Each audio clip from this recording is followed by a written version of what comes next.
여러분 안녕하세요. 이호석입니다. 최근에 주식시장도 힘들고 또 생활물가가 올라서 너무 힘들다라는 이야기를 많이 하시는데 혹시 먹고 사는 문제 때문에 힘들 거라는 생각을 해보신 적 있으신가요? 우리나라에서는 먹고 사는 문제는 괜찮겠지라고 생각하시는 분들이 많은데 제가 오늘 소개해드릴 내용들은 우리나라도 결코 안전하지 않다라는 이야기입니다.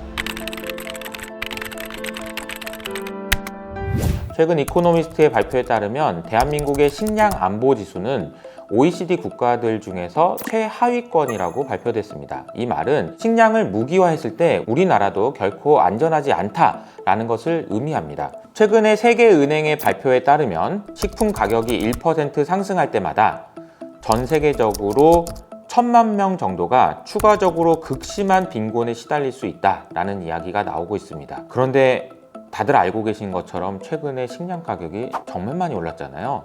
그래서 이제 문제가 된다는 건데요. 특히 라틴 아메리카 지역에서의 식량난은 정말 심각한 수준인 것으로 알려져 있습니다. 터키에 다녀온 지인에 따르면은 터키에서는 오전이 다르고 오후가 다르다고 해요. 뭐가요? 주유할 때 기름값이요. 그 정도로 인플레이션이 각 국가별로 지역별로 보면 굉장히 심각하다는 걸 알 수 있는데요. 이 때문에 많은 분들이 걱정하시는 것은 혹시 러시아가 지금 천연가스를 가지고 무기화해서 유럽을 위협하는 것처럼 식량으로도 또 그런 일이 발생하는 거 아니냐라는 우려들이 생기고 있는 거죠. 식량이 문제가 되는 여러 가지 이유들 중에 식량이 갖는 자체적인 특징을 하나 알고 계셔야 되는데요. 첫 번째 특징은 뭐냐면 수직적 통합. 식량 같은 경우에는 수직적인 통합을 해가지고 얻을 수 있는 이익이 별로 없어요. 왜냐하면 생산하고 가공한 다음에 판매하는 데까지 이어지는 이 흐름이 사실은 뭐 이걸 다 한다고 해서 얻을 수 있는 유익이 별로 없단 말이죠. 그래서 아르헨티나 그리고 우크라이나, 인도네시아 같은 국가에서는 생산을 많이 하고 우리나라와 일본 같은 나라들은 수입하고 가공해서 판매하는 걸 많이 합니다. 우리나라 같은 경우에 곡물을 생산하는 것을 통해서 얻어낼 수 있는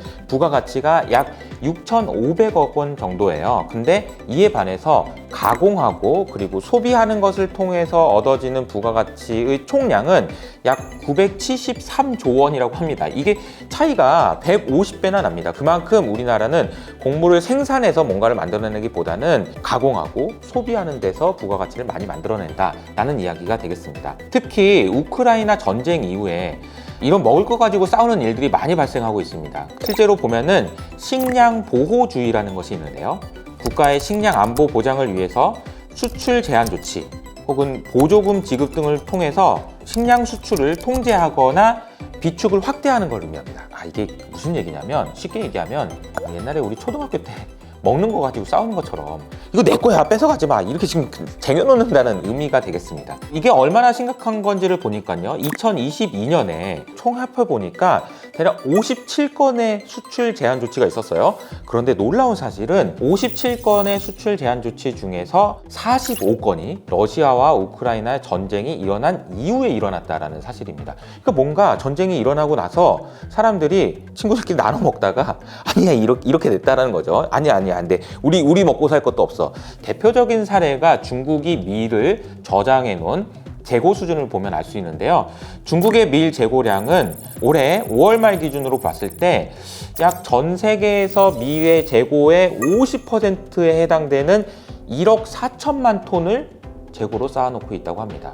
물론 중국에서는 이거 우리 먹을 거야. 우리 먹을 것도 없어 라고 얘기하고 있지만 전 세계 밀 소비량의 20%만 중국에서 쓰고 있다는 걸 감안하면 글쎄 먹는 것보다 더 많이 가지고 있는 건 맞긴 한 것 같은데 이런 생각이 드는 거죠. 이렇게 수출 제한 조치의 영향을 받는 식량이나 비료의 비중은 전 세계 수출 물량의 16.9%나 차지하고 있습니다. 이거는 2007년, 2008년 금융위기 때나 혹은 2020년 코로나 위기 상황보다도 훨씬 더 심각한 상황이라는 거죠. 우리나라에선 그래서 국제곡물 조기경보지수라는 것이 발표됩니다. 농촌경제연구원에서 국제곡물 선물가격, 그리고 환율, 유가 등을 사용해서 이게 우리가 국제 곡물을 수입하는데 이게 문제가 없는지, 문제가 생긴다면 삐용삐용 문제 있습니다 경고를 하기 위해서 보완해낸 지표라고 볼 수 있습니다. 그런데 이 그림을 보시면 이 지수는 2021년 4월, 그러니까 작년 4월 달까지만 발표가 되었는데요. 곡물과 관련된 문제가 심각해지기 시작한 것은 그때 이후라는 점을 감안해 보면 지금은 이것보다 훨씬 더 높아졌을 것 같은데요. 자, 우리나라의 상황이 얼마나 심각한지를 이해하시기 위해서 식량 안보가 갖는 4가지 요소에 대해서 설명드리도록 하겠습니다. 크게 첫 번째, 가용성인데요. 생산을 하던 수입을 하던 어쨌든 먹을 게 있느냐? 이 질문에 대한 대답이 가용성입니다. 두 번째, 접근성인데요. 먹을 걸 쉽게 구할 수 있느냐? 이 부분이고요. 세 번째는 활용성이죠. 활용성이라는 것은 건강을 해치지 않는 수준으로 깨끗한 음식이냐? 이렇게 되겠습니다. 마지막, 안정성은 위기 상황 여부와 관계없이 식품을 언제나 접근 가능하냐? 이 질문에 대한 대답인데요. 사실 우리나라의 식량 안보는 이 부분, 즉 안정성에서 문제가 된다는 것을 말씀드리겠습니다. 우리나라 지금 현재 얼마나 심각한 건데 뭐 이렇게 호들갑이냐 이렇게 생각하실 수 있는데요. 이것을 알기 위해서는 우리나라의 자급률을 봐야 됩니다. 우리나라의 곡물 자급률은 172개국 중에서 132, OECD 38개국 중에서 33위 수준입니다. 사실 저희가 조사한 결과에 따르면 2005년에는 식량 자급률이 53%에서 45%로, 곡물 자급률은 29%에서 20%까지 낮아졌습니다. 그런데 더 놀라운 사실은요, 원래 이런 정도 30에서 50% 수준에서 20에서 30% 수준으로 낮아졌구나 라고만 생각했었는데 1970년대에 가보니까요, 우리나라의 곡물 자급률은 80.5%였고요. 좀 더 구체적으로 품목별로 살펴보면요, 우리나라는 쌀을 제외한 대부분의 식량을 수입에 크게 의존하고 있습니다. 얼마나 수입에 의존하고 있는지를 알기 위해서 국내산 소비의 비중이 어느 정도나 되는지를 체크해 봅시다. 밀 같은 경우에는 0.1%이고요. 옥수수도 0.1%, 그리고 대두유는 1.1%고요. 팜유는 전혀 생산되지 않고 있습니다. 그만큼 우리는 수입에 크게 의존하고 있다는 건데요. 이렇게 생각해보면 이거 좀 우리나라에서 생산하면 안 되나? 라고 생각하실 수도 있는데, 문제는 뭐냐면 소맥 같은 경우에는 46.1%가 우리나라는 원가 높아서 안 돼 라고 얘기했고요. 팜유 같은 경우에는 우리나라에서는 생산이 안 되는 원재료라서 어쩔 수 없이 생산을 못하는 부분도 있습니다. 앞서 말씀드린 대로 1970년대에는 자급률이 굉장히 높았다고 했잖아요. 곡물 품목별로 보면요, 쌀의 경우에 1970년대 자급률이 93%였고 지금도 여전히 93%를 유지하고 있습니다. 반면에 콩, 옥수수, 밀 같은 경우에는 자급률의 수준이 1970년대에 비해서 현재 기준으로 굉장히 빠르게 낮아졌다는 걸 알 수 있습니다. 이것이 물론 우리가 쌀에 집중했기 때문이기도 하지만 전체적으로 식량 안보라는 차원에서는 문제가 될 소지가 있습니다. 또 한 가지 문제가 되는 부분들은 우리나라가 수입하는 국가가 지나치게 편중되어 있다는 사실입니다. 콩 같은 경우에는요, 미국과 브라질에서 수입하는 비중이 93%고요.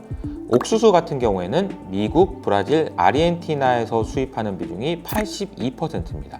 밀은 호주, 미국, 우크라이나에서 수입하는 비중이 78%가 되겠습니다. 이 이야기는 수입을 많이 한다는 건 또 문제지만 수입을 할 때 특정 국가에 대한 의존도가 매우 높다는 것도 문제가 될 수 있다는 거죠. 이렇게 식량의 문제는 안보와도 관련이 있지만 우리가 지금 최근에 주식을 투자하는 입장에서 가장 관심이 많은 물가에도 영향을 줍니다. 특히나 우리나라 같은 경우에는 앞서 말씀드린 대로 식량의 자급률이 너무 낮기 때문에 수입에 의존해야 되는 부분이 크고요. 곡물이든 비료든 가격이 모두 올랐는데 비료 가격은 또 다시 축산물의 가격 상승으로도 이어질 수 있습니다.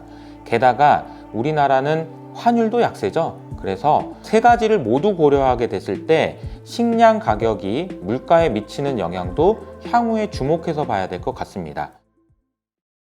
당장 문제가 되진 않을 수 있습니다. 하지만 에너지 문제를 생각해 볼까요? 러시아가 천연가스를 무기화했을 때 안심하고 있었던 유럽이 얼마나 힘들었는지를 우리는 눈으로 확인한 바 있습니다. 식량과 관련된 수출 제한 조치가 이렇게 확대된다면 식량 문제도 예외일 수 없다라는 생각이 듭니다.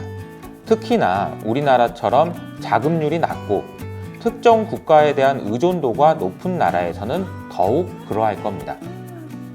꼭 주식 투자와 관련된 내용이 아니더라도 여러분이 궁금하시고 같이 리서치하고 싶은 주제가 있다면 댓글로 알려주시기 바랍니다.